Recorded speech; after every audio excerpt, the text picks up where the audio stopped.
RTV app వార్తల్ని క్షణాల్లో చదివే అవకాశం ఉంటుంది. ఒక న్యూస్ పేపర్, ఒక టెలివిజన్ ఛానల్ మీ చేతుల్లో ఇప్పుడు.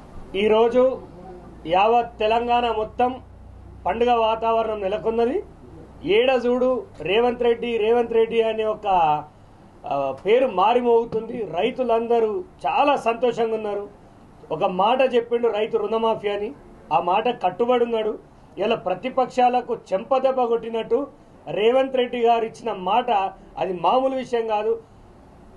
ఒకప్పుడు రాజశేఖర్ రెడ్డితో సాధ్యమైంది, తర్వాత రేవంత్ రెడ్డి గారు అది చేసి చూపించారు. మళ్ళీ కాంగ్రెస్ పాలనలో సువర్ణ అక్షరాలతో రాసే రోజు ఈ రోజు. రైతులందరూ రేవంత్ రెడ్డి చల్లగా ఉండాలని, రేవంత్ రెడ్డి బాగుండాలని దీవిస్తున్న రోజు ఇది. మేము గర్వంగా కాంగ్రెస్ పార్టీ కార్యకర్తలమని చెప్పుకొని వాళ్ళ గల్లెగరేసుకొని తిరిగే పరిస్థితి ఉన్నది.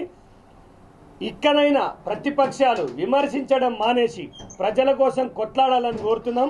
సిద్దిపేట కాంగ్రెస్ తరఫున మేము హరీష్ రావుకు ఒకటే డిమాండ్ చేస్తున్నాం.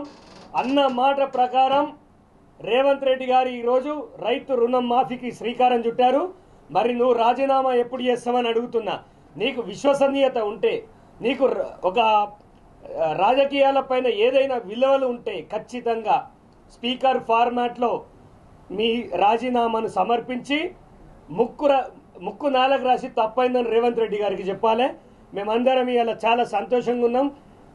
పటాకీలు కాల్చుకున్నాం, స్వీట్లు పంచుకున్నాం. అయినా మాకు ఇంకా ఏం చేయాలో అర్థమవుతలేదు. అంత ఆనందంగా ఉన్నాం.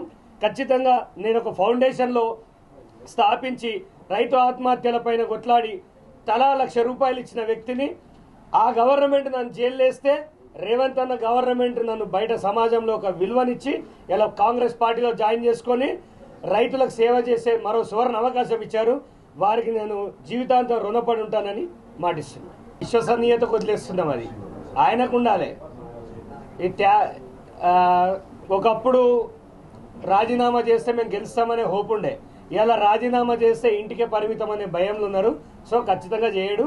ఆయన మాట మీద నిలబడే వ్యక్తే కాదని నా అభిప్రాయం. నామినేటెడ్ దానిలో ఉంటా ఏది ఇస్తే అది. వాచ్మెన్ పని ఇచ్చినా కాంగ్రెస్ పార్టీలో ఆనెస్ట్గా పనిచేస్తాను. కాదనకుండా దండం పెట్టి తీసుకొని ప్రజలకు అండదండగా నిలబడతా. నిన్న మొన్న ఇప్పుడు ఎప్పుడు వచ్చినామని కాదన్నా, ఎట్లా చేసినాం పని అనేది అన్నా. 2 విషయాలు ఉంటాయి రాజకీయాల్లో. సీనియారిటీ ఉండొచ్చు, తప్పు కాదు. సమర్థత ఉన్న నాయకత్వం కూడా ఉండొచ్చు. 2 ఇంపార్టెంట్. అవి 2 బ్యాలెన్స్ చేసుకొని పోతే బాగుంటుంది. నన్ను అనద్దు అది. సార్ ఏమైనా చేస్తావా అని పోయి నువ్వు అడుగు, నీ ఛానల్ టీఆర్పీ పెరుగుతుంది. ఎవరు ఆల్రెడీ ప్రతి ఇంటింటి ఉన్నాయి. సిద్దిపేట ఒక రోజు, ఒక ఏడాది తర్వాత ప్రతి ఇంట్లో రేవంత్ రెడ్డి ఫోటో ఉండేలాగా పనిచేస్తాం మేము. మరిన్ని వీడియోస్ కోసం ఛానల్ ని సబ్స్క్రైబ్ చేయండి. లేటెస్ట్ అప్డేట్స్ కోసం వాట్సాప్ ఛానల్ ని ఫాలో చేయండి.